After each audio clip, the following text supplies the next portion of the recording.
안녕하세요, 여러분. 밤동아 TV입니다.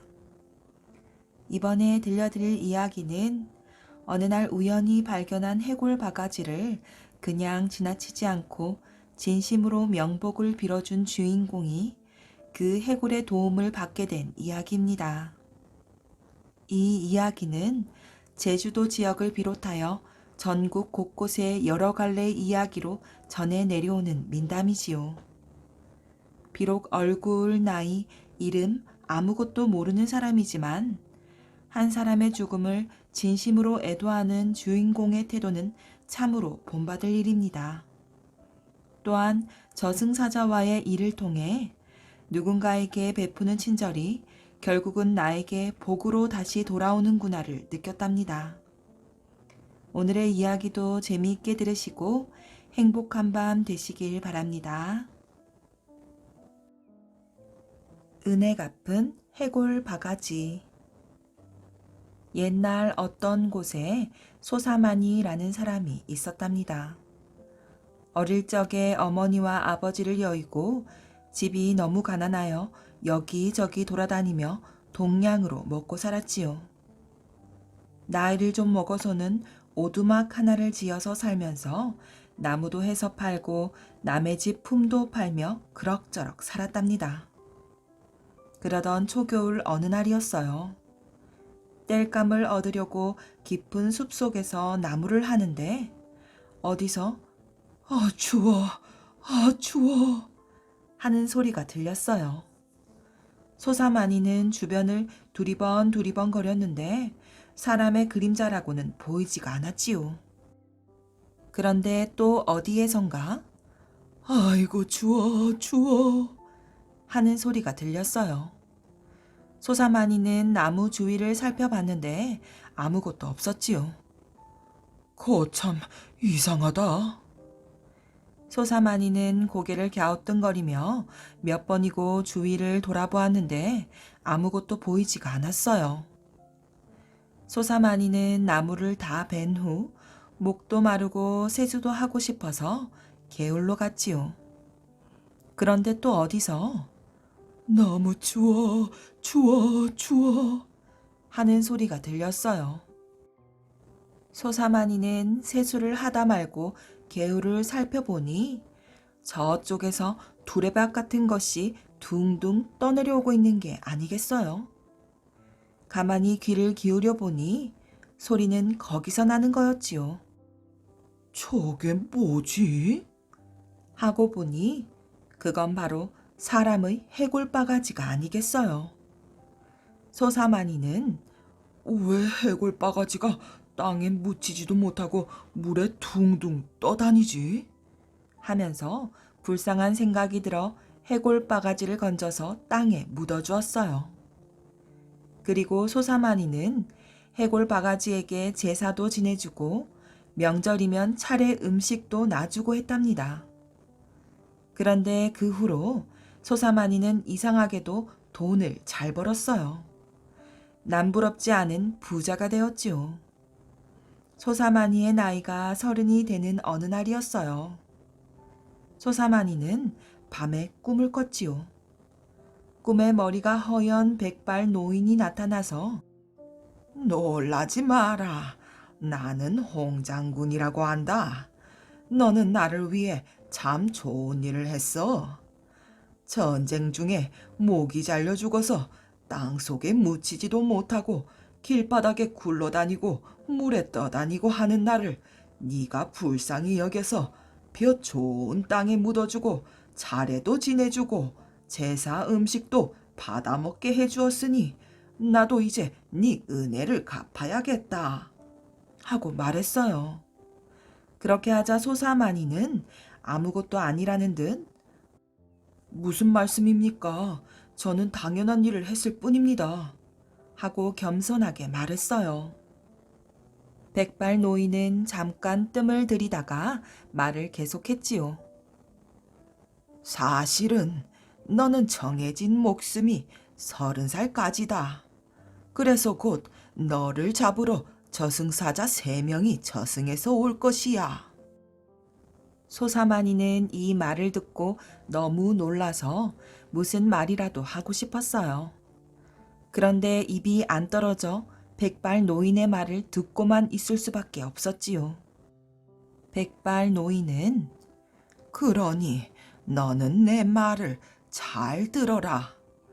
이 마을 동구박 길목에다가 떡이랑 밥이랑 술이랑 고기 반찬을 차린 상을 3개 차려놓고 새 신발 3켤레를 챙겨 놓아라. 그러고 난 다음 너는 좀 떨어진 곳에 숨어서 막만 보고 있다가 세 사람이 다 먹고 나서 아이고 잘 먹었다. 이 상을 누가 차려놨을까 하고 말하면 아무 말 않고 있다가 누가 차려놨을까 누가 차려놨을까 하고 3번째 말을 하면 그때 나서서 나 소사마니가 차려놨수다 하고 말하거라. 하고 어디론가 사라졌어요. 소사마니는 잠에서 깨어나 그 백발 노인은 내가 개울에서 본 그 해골 바가지가 틀림없다. 내가 죽게 생겼으니 은혜를 갚으려고 꿈에 나타난 것이 분명하구나. 하고 노인이 시킨 대로 잘 차린 상이랑 새 신발 3켤레를 챙겨 동구바 길목에 두고는 저기 멀리 떨어진 곳에 숨어 가만히 지켜보았어요. 한편 저승에서는 저승사자 셋이 소사마니를 잡으러 소사마니가 사는 데로 출발했지요. 그런데 저승이란 데가 원체 멀고 멀어 이승으로 오는데 생각보다 훨씬 늦게 소사마니가 사는 마을 길목에 도착할 수 있었어요. 도착은 했는데 다들 다리는 아프고 피곤한 데다가 신발도 다 해지고 배까지 고파 더는 갈 수가 없었지요. 이때 지치고 지친 저승사자 하나가 한숨을 쉬면서 해고고 다리도 아프고 배도 고파 나는 안 가겠습니다. 어떻게 하겠습니까? 하면서 바닥에 주저앉았어요. 나도 배가 고파 계속 가다가는 내가 죽을 것 같다. 하고 또 다른 저승사자가 자기 허벅지를 퉁퉁 치며 말했지요. 그때 3번째 저승사자도 고개를 끄덕이며 나도 쉬었다가 가야겠습니다. 어디 묵을 수 있는 데를 알았으면 좋겠는데 하며 주변을 둘러보았어요. 그런데 저쪽을 보니 마침 소사마니가 차려놓은 상 3개가 놓여있는 게 보였지요. 여보게들 저기 보세. 저기 있는 게 무엇입니까? 음식 아닙니까? 이 말을 들은 다른 저승사자 둘이 그쪽을 보니 진짜로 잘 차려진 상이 3개나 놓여 있었어요. 저승사자들은 그걸 보고 상이 있는 대로 달려가 닥치는 대로 먹었지요. 떡이며 술이며 고기 반찬을 다 먹고 난 저승사자 하나는 이 음식을 누가 장만해 두었는지 궁금해졌어요. 그래서 그 저승사자는 이제 나는 시장기가 없어졌소. 힘이 불끈불끈 솟습니다. 그런데 그건 그렇고 누가 이렇게 잘 차려놨을까요? 하며 주변을 둘러보았어요. 또 다른 저승사자도 둘러보다가 자세히 보니 신발 3켤레가 놓여있지 않겠어요. 그 저승사자는 누가 이렇게 먹을 것을 차려놓고 신발까지 챙겨놨을까? 하고 큰 소리로 질러봤어요. 그런데도 아무 대답이 없었지요. 그래서 3번째 저승사자가 다시 누가 이렇게 먹을 것을 잘 차려놓고 신발까지 챙겨놨습니까? 하고 3번째로 외쳤지요. 그랬더니 그제야 내가 차려놨소이다 하며 소사마니가 저승사자들 앞에 나타났어요. 저승사자들은 소사마니를 보고 깜짝 놀래가지고는 그 누구요? 하고 물었지요. 소사마니는 예, 소사마니옵니다 하고 말했어요. 저승사자 셋은 이 말을 듣고 깜짝 놀랐지요. 소사마니는 수명이 30까지여서 저승으로 데려가려고 한 바로 그 사람이었기 때문이에요. 이거 큰일 났소이다. 오늘이 죽는 날인 사람한테 밥이며 술을 얻어먹고 신발까지 얻어 신었으니 이제 저 사람을 어떻게 데려갈 수 있단 말입니까? 그렇지만 천명은 거역할 수가 없는 것인데 장부의 소사마니의 수명이 떡하니 적혀 있으니 안 데려갈 수도 없는 노릇 아닙니까? 저승사자들은 자기들한테 잘해준 고마운 사람을 데려갈 수도 없고 천명을 거역하자니 그도 안 될 노릇이라 이러지도 저러지도 못하고 있었지요. 소사마니를 안 데려가면 우리가 죽습니다. 어떻게 합니까? 데려갑니까 맙니까? 무슨 말씀이요? 우리한테 은혜를 베푼 사람을 어떻게 데려갑니까? 그런데 안 데려갔다가는 저승에서 알게 되면 어떻게 합니까? 저승사자 셋은 한참 머리를 맞대고 쑥덕거리다가 마침내 방법을 찾아내 얼른 다시 저승으로 돌아갔어요. 저승에 간 저승사자들은 아무도 모르게 사람의 수명을 적어놓은 장부를 꺼내었지요. 그리고는 소사마니의 수명이 30이라고 쓰인 것을 10십자 위에 획을 하나 그어 3,000살이 되게 만들었답니다. 저승사자들은 이제 소사마니를 저승으로 데려오지 않게 돼서 서로 기뻐하였어요.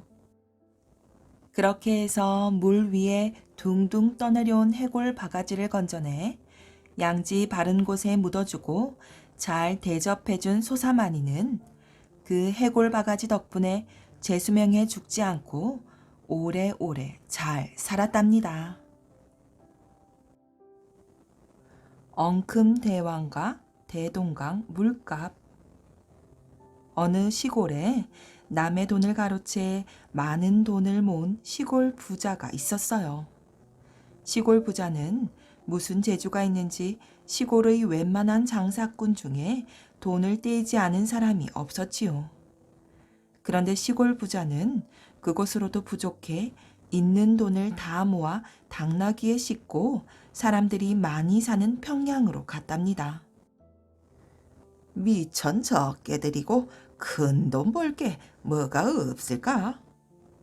시골 부자가 여기저기 기웃거리자 벌써 소문을 들은 평양 장사꾼들은 자신의 돈과 재산을 빼앗길까봐 걱정했어요. 그래서 장사꾼들은 꽤 많은 김선달에게 부탁했어요. 선달님, 못된 시골 부자가 왔다는 소식 들으셨소? 또 우리 돈을 꿀꺽꿀꺽 가로채지 않을까 불안해 못 견디겠으니 선달님이 그 엉큼 대왕 좀 쫓아주시오. 김선달은 평양 사람들의 간절한 부탁을 거절할 수가 없었어요. 정 그렇다면 한번 해봅시다. 우선 동전을 모아주십시오. 일이 끝나면 돌려드리지요. 김선달은 평양 장사꾼들이 모아준 동전 한 자루를 메고 대동강 가까이에 있는 집들을 찾아갔어요. 그리고 집집마다 동전을 한 입씩 나눠주며 부탁했어요. 이 동전을 받아두었다가 내일 아침 대동강 물을 기른 뒤에 내게 돌려주시오. 다음날 아침 시골 부자는 바람을 쐬러 대동강가에 나왔다가 눈이 휘둥그레졌어요. 대동강에 물을 길러 나왔던 수많은 사람들이 돌아갈 땐 웬 사내의 자루에 돈을 한 푼씩 던지고 가는 것이었어요. 여보시오, 지금 무얼 하고 있소? 보면 모르오, 물값을 받는 중이오. 아니, 물값으로 얼마나 받소?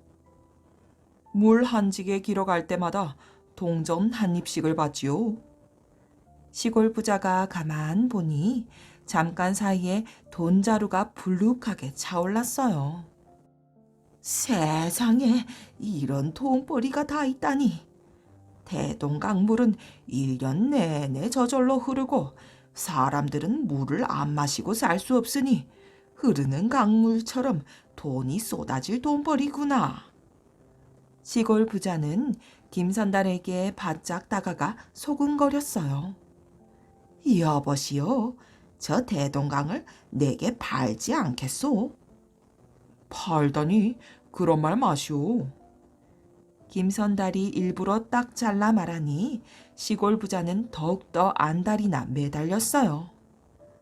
내 부르는 대로 값을 주겠소? 글쎄, 안 된다니까요. 이 대동강은 집안 대대로 내려오는 가보요. 게다가 여기서 나오는 돈으로 100명도 넘는 가족과 친척들이 살아가는데 이걸 팔면 그 식구들은 다 어쩌란 말이오? 김선달은 일부러 두름길로 빙 돌아가며 시간을 끌었어요. 시골 부자는 하루 종일 흥정해도 안 되자 갖고 온 돈자루를 당나귀에 실어 떠맡기다시피 하며 다락다락 졸라댔어요. 이건 내 전 재산이나 마찬가지니 제발 좀 파시오. 그제야 김선달은 못 이기는 척하며 당나귀를 끌고 갔지요. 다음 날 꼭두 새벽부터 시골 부자는 덩실 걸음으로 대동강가에 달려갔어요. 그리고는 커다란 궤를 갖다 놓고 앉아 있었지요. 그런데 물 길러 온 사람들이 웬일인지 돈을 내지 않고 그냥 가는 것이었어요. 여봐, 돈을 내고 가야지. 돈이라니 무슨 돈 말이오? 이 사람들이 소식도 못 들었나? 내가 어제 이 대동강을 샀단 말이야. 그러니 내게 물값을 내고 가야지. 지금 제정신으로 하는 소리요? 이 대동강이 어째서 당신 것이요? 조상 대대로 아무나 길어먹는 물을 가지고 돈을 내라니 무슨 뚱딴지 같은 소리요? 사람들이 그냥 가버리자 부자는 발을 동동 구르며 따져 물었어요. 이놈들아, 어제까지만 해도 물값으로 동전 한 입씩 자루에 던지고 가지 않았느냐? 그건 물값이 아니라 미리 나눠주었던 돈을 돌려준 것이오. 아이고, 내가 속았구나. 돈에 눈이 어두워 앞뒤도 분간 못하시는구려. 대동강보다는 저 하늘에 구름이나 사실 걸 그랬소. 그럼 온 천하의 사람들에게 돈을 받아낼 수 있을 것 아니겠소. 시골 부자는 못난 짓을 한 것이 부끄러워 다시는 평양에 나타나지 못했답니다. 바보의 비단 팔기. 어느 가난한 집에 어머니와 함께 살고 있는 총각이 있었어요. 총각은 누가 놀리거나 흉을 봐도 늘 말없이 히히 웃기만 했어요. 그래서 동네에서는 바보라고 놀림을 받았고, 그럴 때마다 총각의 어머니는 언제나 이렇게 말했어요. 자기 혀가 함부로 말하는 걸 막지 못하는 사람이 진짜 바보란다. 그러던 어느 날 어머니는 아들에게 장사하는 법을 배우게 하려고 고이 간직하고 있던 비단 3필을 내주었어요. 너도 이제 혼자 힘으로 살아가는 법을 배워야 한단다. 그러니 오늘은 장에 가서 이 비단을 한번 팔아보아라. 비단 한 필에 돈 10냥씩은 꼭 받아야 한다. 알겠느냐? 예, 어머니. 히히히. 그런데 말이 많거나 아첨을 하는 사람들에게는 절대로 팔지 말거라. 그런 사람들은 똑똑한 채 하며 말로 남을 괴롭히거나 도둑 심보를 가진 사람들이니까. 예, 어머니. 그 대신에 말이 없는 사람들에겐 팔아도 좋아. 그런 사람들은 되게 겸손하고 마음 좋은 사람들이니까. 예, 어머니. 히히히. 바보 총각은 비단을 등에 메고 장으로 갔어요. 장에 들어서자 얼락꿍 달락꿍 요란하게 옷을 입은 젊은 여자들이 다가와 물었지요. 그 비단 팔 건가요? 어디 좀 봅시다. 좀 비싼 것 같은데 이거 진짜 비단 맞아요? 이리 주세요. 말이 많은 사람들한텐 비단 안 팔아요. 히히히. 아니, 뭐라고요? 총각은 젊은 여자들을 쫓아버리고 말 없는 사람이 오길 기다렸어요. 이번엔 나이든 아주머니와 딸이 비단을 사러 왔답니다. 이 비단 한 필에 얼마지요? 10냥이에요. 히히히. 아유, 비싸라. 9냥만 해요. 안 돼요. 우리 어머니께서 꼭 10냥은 받으라고 하셨어요. 히히. 비단이 좋기는 하네. 색깔도 참 곱고. 하지만 너무 비싸서 우리 같은 사람이 아니면 누가 사겠어요? 그럼 이걸로 한 필만 줘요. 안 돼요. 히히. 글쎄, 10냥 다 드린다니까요. 안 돼요. 말 많은 사람한테는 안 팔아요. 히히. 뭐라고요? 이렇게 해서 총각은 하루 종일 비단 한 필도 못 팔고 다시 집으로 향했답니다.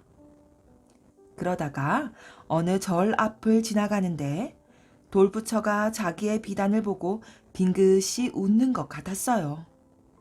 손님, 이 비단이 마음에 드세요? 히히. 총각이 몇 번을 물어보아도 돌부처는 아무 말이 없었지요. 옳지.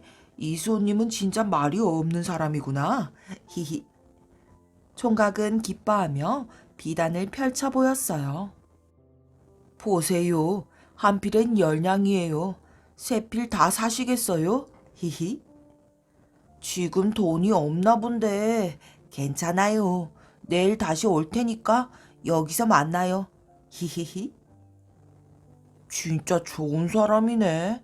말을 한마디도 안 하잖아. 총각은 신이 나서 집으로 돌아왔어요. 어머니, 말 없는 사람한테 비단 세 필을 모두 팔았어요. 잘했다.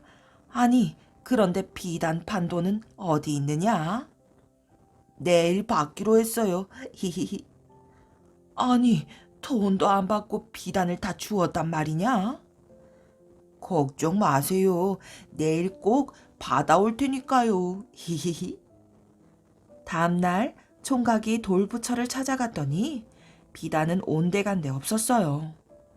간밤에 도둑이 비단을 모두 훔쳐간 것을 모르는 총각은 반가워하면서 말했지요. 약속대로 나와 주셨군요. 히히. 그럼 비단값 주세요. 어제 사가신 비단값 말이에요. 히히히. 어이, 어서 비단값 달라니까요. 총각은 시치미를 뚝 떼고 있는 돌부처를 잡아당겼어요. 그 바람에 돌부처가 꽈당 하고 앞으로 넘어졌어요. 아니, 이게 뭐지? 총각은 돌부처가 서 있던 자리에 금은 보화가 번쩍거리는 것을 보고 깜짝 놀랐어요. 그것은 도둑들이 훔쳐서 감춰놓은 것이었어요. 에이, 진작 돈을 갖고 왔다고 말씀하시지. 아까는 쓰러뜨려서 죄송해요. 히히히. 총각은 돌부처를 제자리에 세워놓고 보물을 자루에 넣어 지고는 집으로 돌아왔어요. 아니, 이게 웬 보물이냐? 비단판 값이에요. 어머니 말씀대로 정말 말이 없는 사람이 좋은 사람이지 뭐예요. 히히히. 어머니는 총각을 칭찬했어요. 그래, 참 잘했다. 앞으로도 장사는 그렇게 해야 한다. 알겠느냐? 예, 어머니. 히히히. 우리 아들한테 남다른 재주가 있을 줄 알았다니까. 그 후 총각은 어머니를 모시고 오래오래 행복하게 잘 살았어요. 개털옷이 된 담비옷. 안원대는 조선 선조 임금의 외할아버지였습니다. 그는 자기의 딸이 대궐에 들어가 중종의 후궁이 되었어도 늘 청빈한 생활을 하느라고 여전히 가난하게 살았지요. 중종의 부원군이면 얼마든지 편안하고 풍요롭게 살 수 있었는데도 절대로 그러지 않았어요. 하루는 대궐에서 나온 사람이 안원대를 찾아와서 안부를 물었지요. 그동안 평안하셨습니까? 안원대는 심부름 온 사람에게 도리어 물었어요. 바쁜 시간에 여기까지 무슨 일로 오셨소? 예, 상감마마께서 선물로 내리셨사옵니다. 귀하고 귀한 담비옷이옵니다. 귀한 담비옷을? 예, 아무나 입을 수 있는 옷이 아닙니다. 정말 귀한 것이옵니다. 우리나라에서는 만들지 못하고 중국에서 사오는 것이니까요. 허허. 그 말을 들은 안원대는 잠시 생각에 잠겼어요. 한동안 생각하던 안원대는 선물을 밀어내며 말했지요. 나는 이것을 받을 수 없소이다. 분수를 지키고 싶소이다. 값진 담비옷을 입는다면 혹 마음이 방자해질까 두렵소. 지나치게 좋은 것을 몸에 걸치다 보면 더 좋은 것을 갖고 싶은 욕심이 어찌 생기지 않겠소. 심부름을 온 사람의 얼굴이 거의 울상이 되었어요. 그럼 제가 곤란해집니다. 제발 저를 봐서라도 받아주십시오. 안원대는 고개를 저으며 엄한 표정으로 말했어요. 알겠소. 상감마마께서 내리시는 선물을 받지 않는 것은 백성된 자로서는 있을 수 없는 무엄한 죄요. 그러나 기왕에 죽을 죄를 짓는 바에야 분수를 지키다 죽는 게 낫겠소이다. 죽었으면 죽었지 받지 않겠다는 안원대의 결심을 전해들은 선조 임금은 고민에 빠졌어요. 이 일을 어쩌면 좋겠소. 청렴한 분이라 그분이 한번 안 입으시겠다고 하셨으면 절대로 안 입으실 것이요. 그러나 이제 연세가 많으시지 않소. 반드시 따뜻한 털옷을 입으셔야 할 텐데 마음을 돌릴 좋은 방법이 없겠소? 선조는 곁에 있는 신하들에게 물었어요. 한 신하가 조심스레 입을 열었지요. 이렇게 하시면 될 것 같사옵니다, 마마. 나이가 많으셔서 눈이 어두운 점을 이용하시옵소서. 선조의 얼굴이 활짝 밝아졌어요. 그럼 어떻게 하면 좋겠소? 담비옷을 개털 옷이라고 속이면 받으실 것이옵니다. 값싼 개털 옷이라면 굳이 마다할 이유가 전혀 없을 듯하옵니다. 그게 가능하겠소? 개털 옷이라고 말씀을 드려도 만져보시면 그 감촉이 다르지 않겠소? 요즘은 개털 옷도 손질을 잘 하면 부드럽기가 담비옷 못지않다고 하옵니다. 걱정하지 마시옵소서. 오, 그렇다면 당장 그렇게 해봅시다. 선조는 곧 사람을 시켜 담비옷을 안원대에게 다시 보내었어요. 이것은 개털 옷이옵니다. 담비옷을 안 받으시겠다고 하셔서 임금님께서 개털 옷을 내리셨사옵니다. 받으시옵소서. 그러자 좋아서 안원대의 입이 크게 벌어졌어요. 오, 고맙기도 하셔라. 상감께서 내리시는 개털 옷이라니 달게 받고 말고. 나는 본디 생각이 짧은지라 늘 근심과 걱정이 많았소. 혹시나 내가 행동을 가볍게 해서 우리 상감마마께 누가 되지 않을까? 또 내가 마마의 친척으로서 옳지 않은 행동을 한다면 가족들도 방자한 마음이 들어 따라하지 않을까 해서 늘 조마조마하고 조심스러웠소이다. 안원대는 몇 번이고 개털 옷을 어루만지며 고마워했어요. 이리 보드랍고 따뜻할 수가 참 잘도 만들었구나. 안원대는 딸이 중종의 후궁인 창빈이 된 후부터는 한층 몸가짐을 더 조심했어요. 동네 아이들이 집 앞을 놀이터 삼아 소란스럽게 굴어도 야단 한 번 치는 법이 없었지요. 그만큼 늘 삼가고 겸손한 태도로 조용히 살았던 것이에요. 창빈이 왕자를 낳은 후에는 더했지요. 왕자의 외갓집이라는 말을 들을 때마다 안원대는 집안 식구 단속을 더욱 엄하게 하였답니다. 혹시라도 대궐 식구들을 빌미로 세도라도 부린다는 말을 듣게 될까 싶어서였지요. 꼭 필요한 일이 아니라면 문밖 출입도 줄이게 했어요. 더욱 몸조심을 합시다. 예전에 우리가 살던 그대로 검소하게 살아야 하오. 끼니 걱정을 안 하고 살게 된 것만 해도 얼마나 감사한 일이오. 화려한 비단 옷이나 값비싼 명주옷을 입으면 절대로 아니되오. 왕자의 외가로서의 긍지를 지킵시다. 만약 우리가 왕자의 외갓집이라고 해서 먹을 것 입을 것을 탐하고 흥청망청 산다면 그 비난이 다 어디로 가겠소? 왕자를 욕되게 하는 일이 아니겠소? 안원대는 몸소 소박한 생활과 검소한 태도로 그것을 실천하였어요. 처음에는 너무 지나치다 싶어 불만스러웠던 가족들도 안원대의 말을 듣자 고개를 끄덕였지요.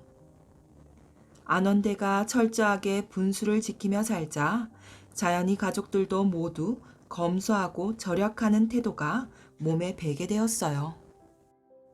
우리 모두 본받아야 할 만큼 훌륭하신 분이야. 결코 쉬운 일이 아닌데 말이야. 나 같으면 소원을 풀셈치고 원 없이 한번 떵떵거리고 살아볼 텐데. 그러게나 말이오. 선물이라고는 고기 한 근도 안 받는다지 않소? 윗물이 맑아야 아랫물이 맑다는 말이 맞소이다. 온 가족이 다 그렇게 검소하니 정말 존경스럽구려. 그 마을에 사는 사람들은 모두 안원대의 생활을 곁에서 보면서 자신들의 거울로 삼았어요. 안원대는 90살이 될 때까지 늘 그렇게 조심하는 마음으로 분수를 지키며 살았다고 합니다. 가락국의 왕후 이야기. 지금의 인도 땅에 아유타라는 나라가 있답니다.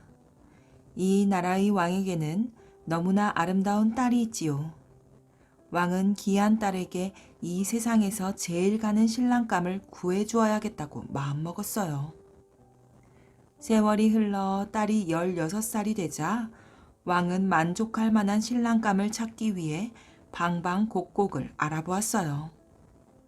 하지만 좀채로 마음에 드는 사람이 나타나지가 않아서 한숨만 쌓여갔지요. 그러던 어느 날 왕은 이상한 꿈을 꾸었어요. 꿈 속에서 하늘나라 상제가 나타나 말하는 거예요. 동쪽 나라 가락국의 수로왕은 하늘이 내린 인물이나 아직 왕비를 얻지 못하고 있으니 공주를 수로왕의 왕비로 보내도록 하여라. 왕은 꿈에서 깨어나서 왕비에게 이 이야기를 했어요. 그랬더니 왕비가 대답하는 거예요. 세상에, 저도 방금 같은 꿈을 꾸었답니다. 왕은 이것이 하늘이 내린 명령이라 생각했어요. 그래서 배와 여러 명의 신하를 준비해서 공주를 머나먼 가락국으로 떠나보냈지요. 한편 가락국에서는 하늘에서 내려온 수로왕이 아직 왕비를 맞아들이지 않고 있어서 여러 신하들의 걱정이 컸답니다. 하늘에서 온 왕이니 깊은 뜻이 따로 있으리라 생각했지만 언제까지나 왕이 혼자 있을 수는 없으니까 말이에요. 신하들은 여러 궁리와 의논 끝에 궁으로 들어가 수로왕에게 청했지요. 왕께서는 아직 왕비님을 얻지 못하셨으니 대신들의 딸들 가운데 알맞은 아이들을 가려 궁에 드리고자 합니다. 그들 중에서 왕후를 삼아 주시옵소서. 그러자 수로왕이 대답했어요. 내가 이 땅에 온 것은 하늘의 뜻입니다. 그러므로 나의 왕비가 될 사람도 하늘로부터 뜻이 있을 것이니 그대들이 염려하지 않아도 괜찮습니다. 그런 다음 왕은 신하들 가운데 두 사람을 망산도라는 곳으로 보내었어요. 가서 기다리면 좋은 소식이 있을 것입니다. 두 신하는 망산도에 가서 무슨 일이 있을까 주위를 두리번거렸어요. 그런데 한참을 기다렸더니 문득 서쪽 바다에서부터 배 한 척이 나타나는 거예요. 놀란 신하들이 궁전에 이 사실을 알리자 왕은 크게 기뻐했지요. 그래서 왕은 9 신하를 보내어 호화로운 배에 공주를 모셔오도록 명령했답니다. 한편 아유타국의 배에서 내린 공주는 높은 언덕마루에서 잠깐 쉬다가 입고 온 비단 바지를 산신령에게 바쳤어요. 그런 다음 수로국에서 마중 나온 배를 타게 되었지요. 그런데 막상 배를 타고 온 공주는 9 신하를 따라 내리지 않는 거예요. 처음 보는 분들을 어찌 함부로 따를 수가 있겠습니까? 그래서 수로왕이 직접 행차하여 궁궐 아래 산길슭에 임시로 궁전을 만들어 놓고 공주를 기다렸어요. 이렇게 해서 수로왕과 공주의 만남이 이루어졌지요. 저는 인도 아유타의 왕녀로 성은 허, 이름은 황옥이라 하며 올해 16살이 되었습니다. 부모님께서 말씀하시기를 가락국의 수로왕은 하늘이 보낸 인물이나 아직 왕비를 얻지 않았다 하시며 저를 보내셨습니다. 나도 먼 곳에서부터 공주가 찾아올 것을 미리 알고 있었기에 신하들의 말을 듣지 않았습니다. 이제 이렇게 아름다운 분이 스스로 찾아와 주셨으니 다행입니다. 수로왕과 황옥은 혼인식을 올리고 황옥이 타고 왔던 배는 쌀과 옷감 등 많은 선물과 함께 아유타국으로 돌려보냈어요. 왕과 왕비가 혼인하던 해에 왕은 곰을 얻는 꿈을 꾸고 태자를 얻었지요. 이 태자는 후에 수로왕을 이어서 2대 가락국의 왕에 오르게 되었답니다. 수로왕은 황옥과의 사이에 왕자 10명과 공주 2명을 두었어요. 그러던 어느 날 허왕후는 수로왕에게 이렇게 부탁했어요. 왕자 10명 가운데 2명만 저의 성을 따르게 해주십시오. 수로왕은 이 이야기를 흔쾌히 받아들여서 둘째와 셋째 왕자에게 허왕후의 성을 따르겠답니다. 이들 두 왕자는 허씨의 시조가 되었지요. 왕후를 맞은 수로왕은 왕후와 함께 옛날 제도를 새롭게 고치고 백성을 사랑하기를 아들, 딸같이 하면서 나라 안팎을 잘 다스렸어요. 그렇게 세월은 흘러 189년 3월 허왕후는 157살로 세상을 떠났답니다. 그러자 온 백성이 어머니가 돌아가신 듯 슬퍼하며 고지봉의 언덕에 장사를 지내었지요. 백성들은 살아있을 적에 나라를 잘 다스려준 왕후의 은혜를 잊지 않기 위해 아유타의 배가 들어온 바닷가를 기출변이라 이름 짓고 왕후가 산신령에게 비단 바지를 바친 언덕을 능현이라고 이름 지었대요. 수로왕은 허왕후가 세상을 떠난 뒤 슬픔 속에서 외롭게 지내다가 199년 3월에 그 뒤를 따라갔답니다. 인도에서 건너와 가락국 수로왕의 왕후가 되어서 허씨 성을 물려준 왕비의 무덤은 지금 경상남도 김해에 있답니다. 목민관 이지함. 이지함은 기행을 일삼는 기인으로 알려져 있지만 실제로는 나라를 걱정하고 백성들을 생각하는 큰 선비였답니다. 그는 평소에 이런 말을 자주 했다고 해요. 내가 백리되는 고을을 얻어서 정치를 하면 가난한 백성들을 부자로 만들고 야박한 풍속을 돈독하게 바꾸며 어지러운 정치를 다스려 나라를 바르게 세우겠다. 이 같은 정치적 이상을 갖고 있던 그에게 어느 날 그 이상을 실현할 기회가 찾아왔답니다. 1573년 56세의 나이에 탁행으로 조정에 청거되어 포천 현감으로 부임하게 된 것이지요. 현감이 임지에 부임할 때는 말을 타고 종자들을 거느린 채 떠들썩하게 행차하는 것이 관례였답니다. 그러나 이지암은 혼자서 포천 관악까지 걸어서 부임하여 관속들을 놀라게 했지요. 그뿐만이 아니었습니다. 관속들이 신임 사또를 위해 음식을 차려 올렸는데 이지암은 한동안 말없이 밥상을 내려다보더니 이런 말을 하는 것이었어요. 먹을 만한 것이 하나도 없구나. 아전들은 뜰하게 엎드려 아뢰었어요. 죄송합니다. 저희 고을에는 특산물이 없어서 반찬을 제대로 준비하지 못했습니다. 아전들은 잠시 뒤에 상다리가 휘어지도록 음식을 차려 다시 상을 올렸어요. 그러나 이지암은 이번에도 진수성찬을 바라보기만 할 뿐 수저를 들지 않았어요. 먹을 만한 것이 하나도 없구나. 이지암이 또 이렇게 말하자 아전들은 벌벌 떨며 몸둘 바를 몰랐답니다. 이때 이지암이 엄한 목소리로 말했어요. 백성들은 생활이 어렵고 고달파서 음식을 상 위에 차리는 것도 싫어한다. 그런데 진수성찬이라니 백성들 보기에 부끄럽지도 않느냐. 잡곡밥 한 그릇과 나물국 한 대접을 갈모에 얹어오너라. 이지암은 음식을 가져오자 마파람에 개눈 감추듯 맛있게 먹었답니다.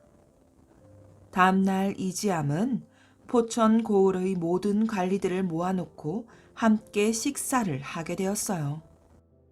그런데 그는 말린 나물로 죽을 쓰게 하여 한 그릇씩 나누어 주었어요.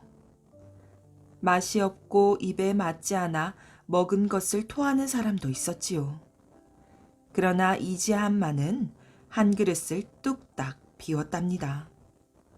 이지암이 포천 고을에 부임하여 가장 먼저 한 일은 그 일대를 사찰하는 것이었어요.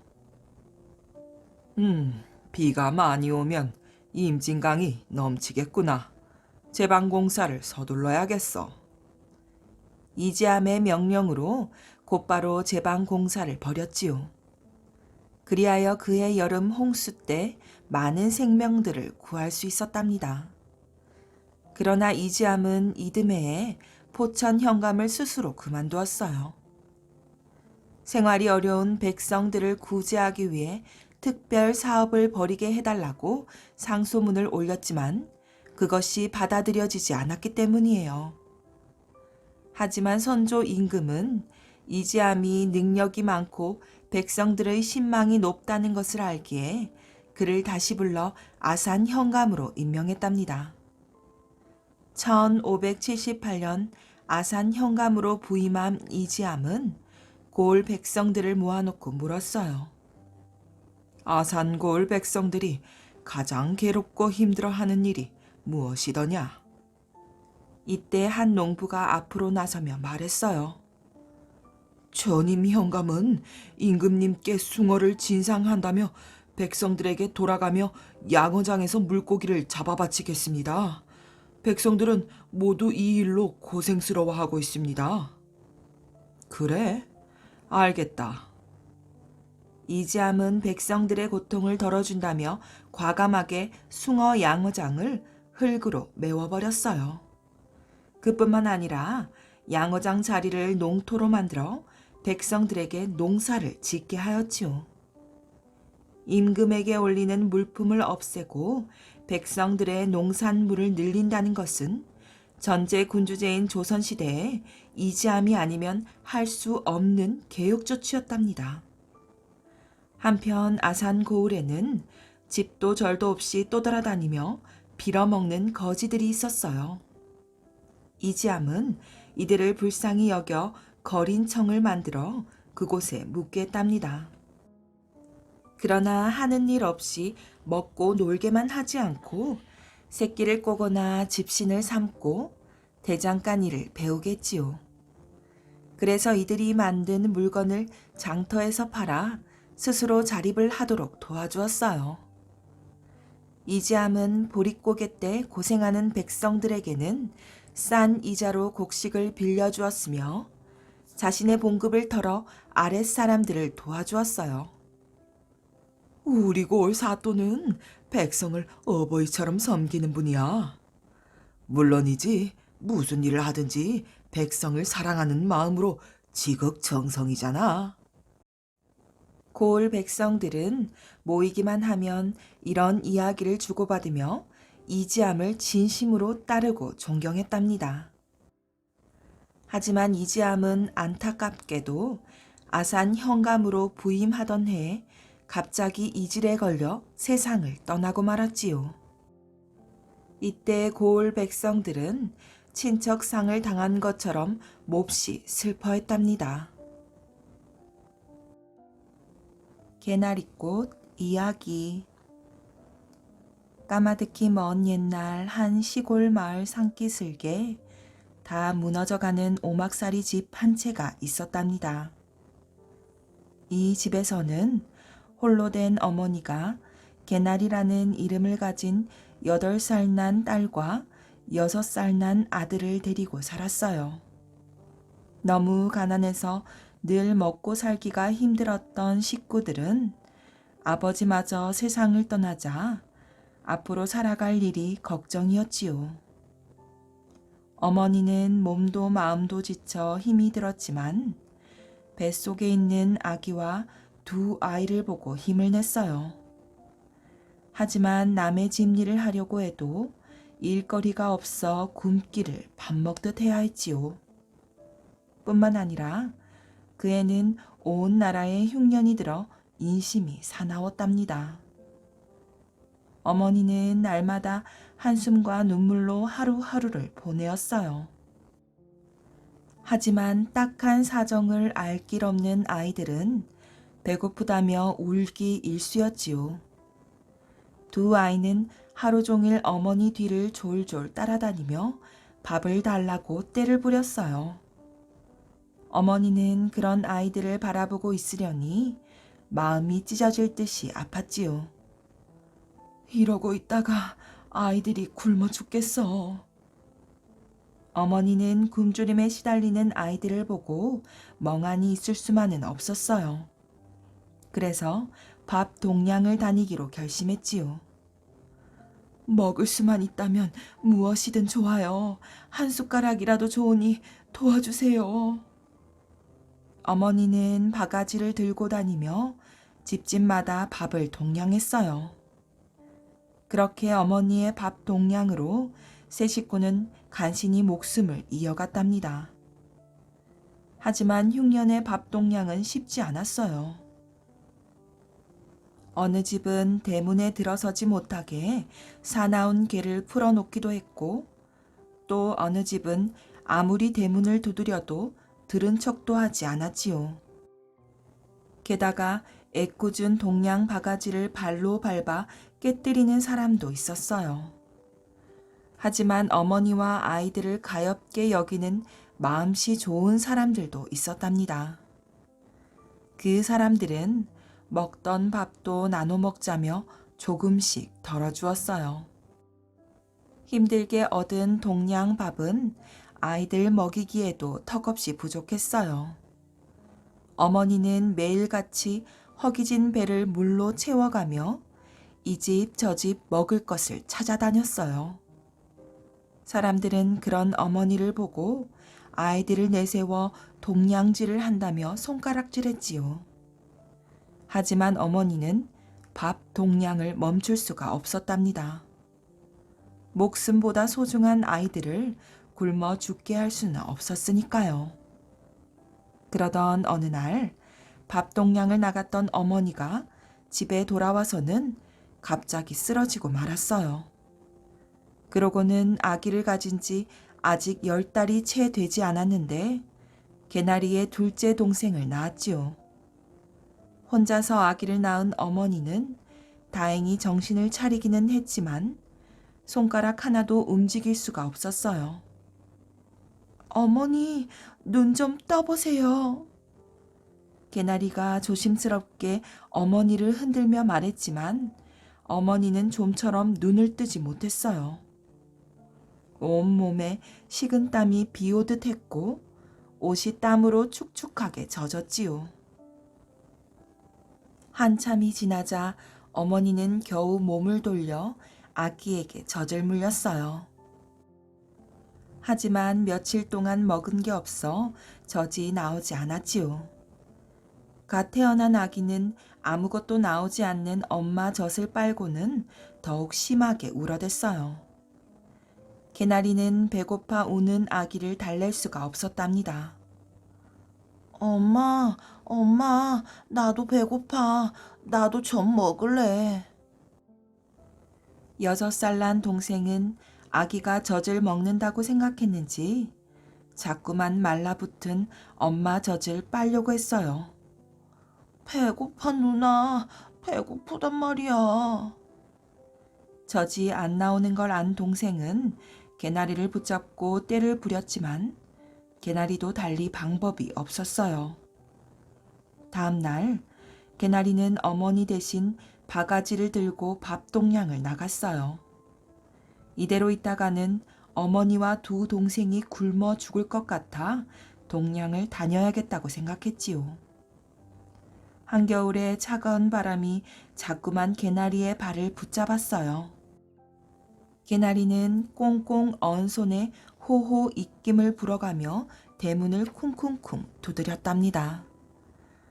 우리 어머니께서 아기를 낳았어요. 제발 어머니께 드릴 밥 좀 주세요.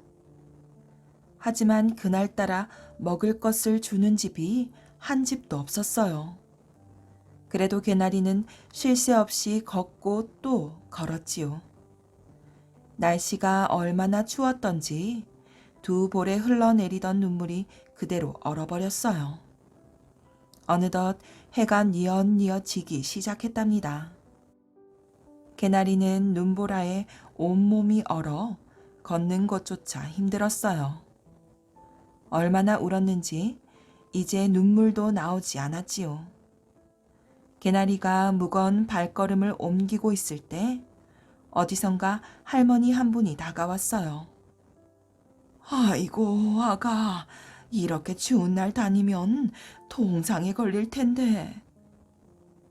할머니는 개나리를 집으로 데려가 꽁꽁 얼어붙은 손을 녹여주었어요. 어쩌다 어린이가 동냥을 다니느냐. 할머니의 다정한 물음에 개나리는 훌쩍훌쩍 흐느끼기 시작했어요. 개나리는 그동안의 일을 말하고는 할머니의 품에 안겨 서럽게 울었답니다. 할머니도 어깨를 들썩이며 우는 개나리를 위로하면서 슬그머니 눈가에 맺힌 눈물을 훔쳤지요. 할머니는 개나리가 가엾어 어떻게든 도와주고 싶었어요. 하지만 할머니도 굶기를 밥 먹듯 하기는 마찬가지였지요. 잠시 깊은 생각에 잠겨 있던 할머니는 집에 있는 밥과 먹을 것을 모두 꺼내어 개나리의 바가지에 차곡차곡 담아주었어요. 이 음식을 다 주시면 할머니는 어떡해요? 개나리는 바가지에 수북이 담긴 음식을 보며 걱정스럽게 물었어요. 어떡하긴, 밥이야 다시 지으면 되지. 할머니는 이것 말고도 먹을 것이 많으니 걱정하지 말거라. 할머니는 환하게 웃으며 개나리를 안심시켰어요. 개나리는 할머니가 집안에 있는 음식을 모두 내준 줄 모르고 몇 번이고 고맙다는 인사를 하고 집으로 내달렸답니다. 개나리가 동양 밥을 들고 집에 들어서자 엄마 옆에는 아무것도 먹지 못한 아기가 겨우 숨만 쉬고 있었어요. 동생도 어머니 옆에 쓰러져 있었지요. 어머니, 밥 드세요. 어떤 할머니께서 먹을 것을 이렇게 많이 주셨어요. 어서 일어나 밥 좀 드세요. 그래야 병도 낫고 아기에게 젖도 먹이지요. 개나리는 어머니 옆에 동양 바가지를 내려놓았어요. 하지만 어머니는 약한 신음소리만 낼 뿐 일어나지 못했어요. 개나리는 어머니가 일어나길 기다리다가 동양 바가지를 물끄러미 바라보았어요. 밥에 물을 부어서 죽을 끓이면 어머니도 드시고 동생도 먹을 수 있을 텐데. 골똘히 생각하던 개나리는 부엌으로 가서 밥을 끓이기 위해 솥을 깨끗이 닦았어요. 그때 방 안에서 부스럭부스럭 하는 소리가 난 것 같았지만 개나리는 신경 쓰지 않았어요. 밥을 끓여 어머니에게 드릴 생각에 마음이 급했으니까요. 그런데 동양 바가지를 가지러 방 안으로 들어간 개나리의 얼굴이 하얗게 변했어요. 어머니 옆에 쓰러져 있던 동생이 언제 일어났는지 바가지를 끌어안고 있는 게 아니겠어요. 바가지에 수북이 쌓여 있던 밥과 음식은 보이지 않았어요. 빈 바가지를 안고 있는 동생의 볼에는 밥풀 몇 알이 붙어 있었어요. 어머니는 한 숟가락도 드시지 못했는데. 개나리는 어머니께 죽 한 그릇도 끓여드리지 못한다는 생각이 들자 가슴이 무너져 내렸어요. 어렵게 얻어온 음식을 혼자 다 먹어버린 동생이 너무나 미웠어요. 개나리는 자기도 모르게 동생의 머리를 쥐어박았지요. 놀란 동생은 눈을 동그랗게 뜨고 개나리를 쳐다봤어요. 동생이 어머니의 가슴에 와락 엎드려 울음을 터뜨리자 개나리도 엉엉 울면서 방바닥에 털썩 주저앉았어요. 한겨울 불기운 없는 방바닥은 얼음장처럼 차가웠지요. 차디찬 방바닥에 앉아 울던 개나리는 갑자기 정신이 번쩍 들었어요. 이러다 내 식구가 모두 얼어 죽을지도 모른다는 생각이 들었거든요. 개나리는 아궁이에 불을 지피고 어머니에게 따뜻한 물 한 모금이라도 드리기 위해 급히 부엌으로 나갔답니다. 하지만 부엌에는 땔감으로 쓸 나무가 없었어요. 개나리는 밖에서 나뭇가지와 지푸라기를 한아름 안고 들어와 아궁이에 불을 떼기 시작했어요. 그래, 밥은 내일 또 얻어오면 돼. 내일은 다른 마을로 가봐야지. 개나리는 아궁이에 불을 꺼뜨리지 않기 위해 지푸라기를 집어넣으며 중얼거렸어요. 불기운에 얼었던 몸이 따뜻해지자 졸음이 슬금슬금 밀려왔어요. 개나리는 불이 꺼질 새라 바짝 마른 나뭇가지를 아궁이 속으로 밀어넣었어요. 그러다 불 앞에서 꾸벅꾸벅 졸았지요. 방 안에 있던 어머니와 두 동생도 방이 따뜻해지자 곧 잠이 들었어요. 어느덧 밤이 깊어져 하늘에 별이 가득했답니다. 아궁이 앞에서 졸던 개나리는 앉은 채로 깊은 잠에 빠져들었어요. 그런데 그만 아궁이의 불이 개나리가 가져온 나뭇가지와 지푸라기에 옮겨 붙고 말았어요.